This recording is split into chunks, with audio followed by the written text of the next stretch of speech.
maalmahan waxaa taagan hadda oo buuq iyo social media ku arkayseen waxaynan dhaqanna u lahayn Soomaali haddaan nahay laakiin la yaab la bariyahan oo la yiraahdo kufsi iyo wax la mid ah wax aan aqoon jirnay ma ah ummadan Soomaalida dhaqankeeda suuban markii la fiiriyo gabdhaha waxaa dhici jirtay intay xoolay soo raacaan gabdhaha iyo wiilashu maanta oo dhan xoolay isla jiraan inayna saa isu fiirinaynin isna taabanaynin walaashi oo kale u arkay gabadha ariga la jirta ee dariska ay yihiin ariga soo raacayaan iyo waa walaashis waa isku xaq waa dhaqan suuban oo Soomaaliya jiray waa la soo waday la baabiyo markaas hadda waxa la keenay waxyaabo la yaab leh oo ay keenayso daraagiska iyo daroogada iyo waxa yaani aanan aqooni oo la gelinayo markaas dhaqamo waxa soo baxay ayna shaqo ku lahayn see looga hortagaa marka see looga hortagaa inaga diinteena islaamku mushkilad ka soo xalis laakiin kuwa waxaa jira aan kala duwanahay dhaqanka laakiin dhaqankoodii say wax xalisanayeen ayaa inagoo isku dhaqan ahayn ayay rabaan inay wax xaliyaan mushkilaan inaga haysanin oo laakiin ayaga haysata ayaa jirta taas waxa kamid ah مثلا ninkii naagta isqaba labada isqabtaay dadkaas banaanka jooga مثلا oo yaani muslimka ahayn yaani khamrada iyo cabitaanka iyo ku saabsan nooc waxa jira yaani gaangis oo kala cunfi ah oo si adag ay wada dhaqmayaan oo ninkii xaaskiisa isku dhacayaan oo haday rabaan ay xoogayaan sida marka waa mushkilad haysata laakiin inaga mushkiladan haweenka iyo dadka isqaba ka dhaxaysay mushkilad weyn oo ma ah hadii la isku dhacaata waa wax ku saabsan la xallin karo dhaqankeenu yaani nin iyo naagtiis waxay ku maamul hayden cawna ma nabadna ma waa dad marna isku dhaca marna iska heshiiya bas weeyda mushkilad ma ta ayaga haysato ah nin iyo naag isqaba ayaa ninku intuu cunfi isticmaalo ayuu xooga markaas ay qeexayaan markaas nin labadii isqabtay waxay dhahan waa kufsi haday saas dhacdo inaga ma kaas marka waa wax banaanka ku ay sameeyaan inaga nin naag isqaba isma kufsadaan mushkilaas ayna ma haysato say wada dhaqmayaan ayaga yaqaan hadii bil isku qabtay iyo waxoogaa iyo waa ay dhici kartaa laakiin dhaqankeena Soomaaliga waaba ceeb in la isugu yimaado arimaha qoyska ee hoos ee sariirta iyo wixii ku saabsan waxa isugu yimaado yaani waaba laga xishoodaa laakiin ayagu waxa banaanku iska yaala kama xishoonayaan qawaaniin ay u sameeyaan marka ninka naagta isqaba haday ninku uu xooga naagtiisa waxa lagu xukumayaa xabsi inta leeg hebel marka waxa baan in la yiraahdo annaga mushkilada Soomaaliya hadaan nama haysato middan iyo darrada ah ee dhaqan xumida ah ee kuwa aan isqabin ay sameynayaan diinteenu si waxay uga hadashay hadii lagu fuliyo ruux fiirnaa la arkeen oo maxay tahay hadii nin aan qabin gabar intuu qori u soo qaato uu xoogo ama uu kufsado sida yaani loo yiraahdo diinteenu maxay arrintaas ka leedahay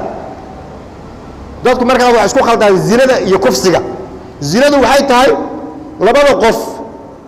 way is ogol yihiin laakiin kufsigu is ogolaansho ma ah mid aan qori soo qaadan markaas gabdho meel jooga ama koox intay soo kaxaystaan ay qoriga ku qabanayaan markaas ay xoogayaan noocaas oo kale markii la joogo zina ma ah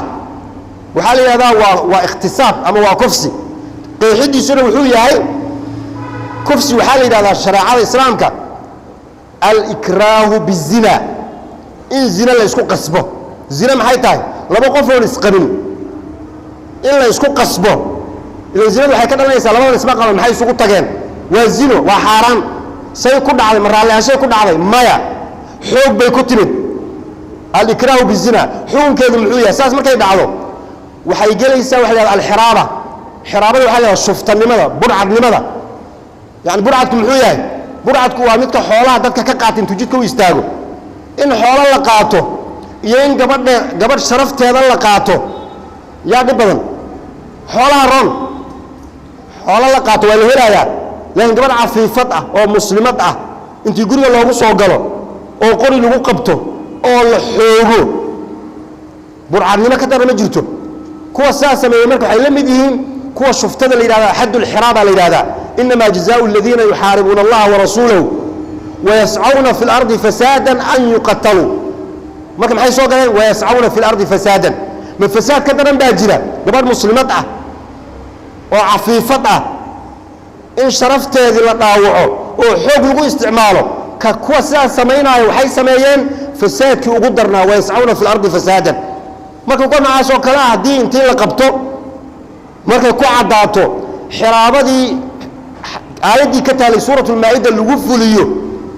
qof walba naftiisu ugu jecel yahay suu markii ilaahay inoo leeyahay walakum fil qisaasi xayaatu macnaheedu waxay tahay qofkan markuu dadka iska daynaayo wuxuu isaga daynayaa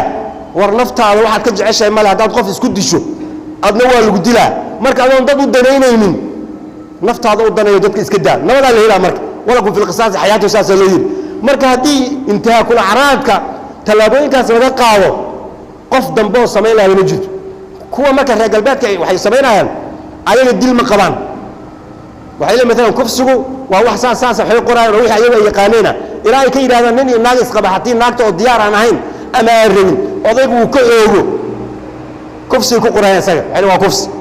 oo weligeed ma aragti laba isqabto iskufsanaysa xagga lagu arki kufsi ma akaas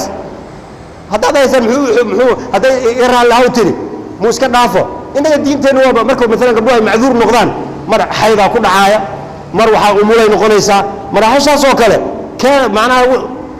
waa la iska dhaafayaa xoogna ma jiro haddii laakiin ayna xaydna jirin nifaasna jirin